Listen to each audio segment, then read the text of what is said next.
Yeah, yeah, yeah, yeah. Yo, new breed. What up, y'all? How y'all doing? What's in the pockets? Tell me the pockets. Let me know. Drop in the comments. Go. I wanted to talk about the Dateless Knife Company Lab and the ABW Slipjoint. Want to do my thoughts, give my thoughts on these. So this one, very cool design, picked up in Blade Show Atlanta. That's also where I picked up this guy. And this one was my second grab. We're just jumping right in here because I just want to get it. Just want to get it, guys. I picked up a Blade Show Atlanta. My first stop was over at Lefty and Nice Fast, Tempest Knives. So Devo and Nice Fast, I stopped at their tables. So I met with Casey and then at Tempest Knives, and then Kev, aka Lefty, and Colin of Devo Knives. So picked these guys up. Got the prototype over there at Devo Knives, and then the pinion at Tempest Knives. So after that, excuse me, guys, I got real excited.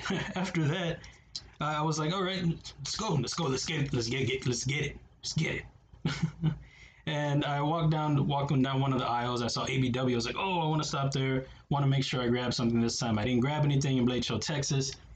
He had one of his liner lock models, and he had, I believe he had micarta, or did he have G10? He had micarta, probably micarta, and he had Ultim. And I was like, I don't know. So I didn't end up grabbing something, and I kind of regretted it. But so I was going, and I was like, I'm gonna get something from there for sure. I forgot that he had posted something about this slip joint on his Instagram, maybe a few days or a week before Blade Show. And I walked up to his table. Sorry, guys, I'm really excited. Walked up to his table, and I saw this guy sitting closer to him on the backside of the table, open display. And then he had a few of them lined up right behind it. And I said, "Oh, I saw your post on that." And I was like, "Man, it looks really nice." And I was, "Do you mind if I grab it or handle it?" And he's like, "Yeah, sure." So checked it out. I was like, "Oh, mm-hmm." And I said, "How much?" He said, 150. And I was like, "Man, Magna Cut 150? Give me it, give me it." And he was like, "Oh, okay, cool." So it was him and his wife, and it was still early in the day. They were very happy that I grabbed one. I guess maybe that was their first purchase or something, but they were really excited, and I was like, "Man, I'm excited, 150." So that was my first purchase, and it's the action overall pretty good. It's not the strongest pull. I've only handled a few slip joints. Well, I guess a Blade Show I handled more. Jack Wolf knives. This is, I guess theirs are maybe like a 7 or something like that. I don't know. I don't really know how to compare it. But if you're gonna call it a 7 or 7.5, it's maybe like a 5.5, maybe a 6. So a lot lighter than that, but still good. And the thing about it that I want to say is, I'll get to that in a minute. So there it goes, little guy. You get it like that. Nice enough control there. Probably about medium-sized hands on this, and there's not a lot of, you're not gonna be doing that anyway, so don't do that. So you're gonna want to live back here. So it's gonna be for light tasks, but it'll last with those tasks you do with that Magna Cut. Check it out right there, Magna Cut, USA made. This guy's doing great stuff and handmade stuff. Him and his wife, they're just doing some awesome things at an affordable price. And it's really awesome to see that. A lot of US made stuff, they'll crank up that price. And handmade or machine. I don't know how much machining they do on this, but either way, a lot of that stuff, a lot of those models put out US wise are, you'd be paying for this, probably paying like, I don't know, 280, something like that. And for 150, Magna Cut, it's really cool. I was talking with Lefty. I was saying that I think one of the reasons he does this at an affordable price is because he's trying a lot of things for the first time himself. He's developing, and as he's developing, he wants to do it as an affordable price to make sure, if somebody gets something like the slip joint 150 and eventually, it develops issues or, something that they, find they don't like about it, or, like I said, if it develops issues, I'll talk about that in a minute. You won't be that mad about it. 150, you're not that disappointed. Some other stuff that he's putting out now, he's kind of getting better with those. I'm sure the prices may be going up a little bit because he's perfecting them. But I'm pretty sure he's going to stay reasonable. It just seems like that's the kind of character and kind of brand he's kind of developing. But so what I want to talk about is it has developed some blade play, and I don't own a lot of slip joints. I have one MKM, and that one I checked it a minute ago. Did I put it up? I put it up like a stupid, right? So it had some blade play a little bit, but I tightened it, and the action was still fine. It was still just like it was before. Maybe a little bit snugger, but still snappy. This one, with the blade play, I tightened it up, and it was very sluggish on close. It was very tight, and the reason I checked it was because it was off center, and so I tried to get that back. And when I did that, that's when I tried tightening it. Excuse me.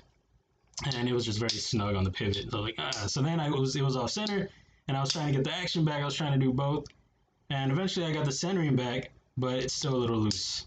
Still a little loose on there, but it's all good. It's not. I'm not going to be, putting this to work or anything. I have carried this almost every day in my fifth pocket since Blade Show. I think I've only there may have been like 3 days that I have not carried this knife. But I love the knife. I really, really do. And I'm sure if I did maintenance on it, I could fix that. So eventually I will do it. I'm a little scared because it's US made. But I'm pretty sure if I message him, he'd probably take care of me, or he'd give me some tips on how to maybe get it back, get the action back with the straightening of the pivot.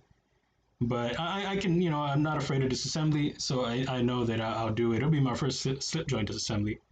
But yeah, I'm pretty sure I can get it back. And if I don't, well, maybe I can just get it back with off center and keep the action. But the knife, I love it. It was very cool. I was very happy to be able to grab this, and just very excited. This was a hit at Blade Show. A lot of people snagged one, and yeah, everybody's been enjoying them as far as I know. And yeah, so is it perfect? No, but overall, fantastic. I do not regret it. For 150, for 175, I probably would have bought this for 175 for sure, for sure. Maybe a little more. I don't know. But I'm very happy to own this, and like I said, with maintenance, pretty sure I can get that action with the straightened blade down the center. If not, I'll still be happy to own it, and I will still carry it. I'm pretty sure I'm going to just keep carrying this in my fifth pocket, eventually get a slip from it, maybe from Tactical Terry, aka 1931 Leatherworks, or Joe Lancelot Leather. I don't know who else. My boy Rock Leather Scissors, maybe him. I don't know. I need to get a slip joint though. I know I'm forgetting somebody else making leather. Sorry about that, whoever you are, but I love you. So that's the ABW slip joint. Awesome action overall. Awesome knife overall. Very affordable and good people. That's that right there. I'm very happy to own this, and yeah, keep carrying it in the pocket. So that is that. Maybe I should just go with talk about this on another video. I think I should do that, because this is kind of already 8 minutes. By the time I finish with this one, be like, man, wake me up when it's over. Oh, let me do some size comparisons real quick. I also want to talk about the hardware. So the hardware, I think I will just cut this one. And I don't know how people are gonna be like, man, you talk about that in 10 minutes? I don't know, whatever. So the pivot is T15 on the pivot, and T7 on the hardware for the frame. So that was different for me, and it was cool. I was like, okay, the T7 is a little more less cool, I guess, because that's odd. I guess the 15 is too, so you might as well, I don't know, because I'm used to T6 or T8s. And this was T15, T7s. I don't know, but it was all good though. So that's that, and then a size comparison. Do the baby banter. Sorry guys, I don't have a lot of common. This is the most common knife design that I have, so that's why I always do this one, and I always do the Clydesdale, because if you're watching my channel, chances are you're familiar with the Clydesdale in some way. And so that's with the Clydesdale. And the other one that I brought out, I just decided was the Kizer Assassin button lock. Just because this one is I got this one to replace my Elementum a long while back, and they're very similar in style, but this one is about 7.125 overall, so a little bit bigger than the Elementum. So that's that comparison that I got for you all right there. But great knife, awesome. And that's all I got, guys. I think I'm gonna have to do a separate video for the other one because it's gonna be hella long if I do all in one. I appreciate y'all. I hope y'all are having a great day. Hope you're doing beautiful things. Hope you're enjoying your family, enjoying your friends, enjoying yourselves. Do great things, guys. Keep the pockets packed. Eat some awesome snacks. I'll check you later. Peace. I gotta hit that. Stop. Stop.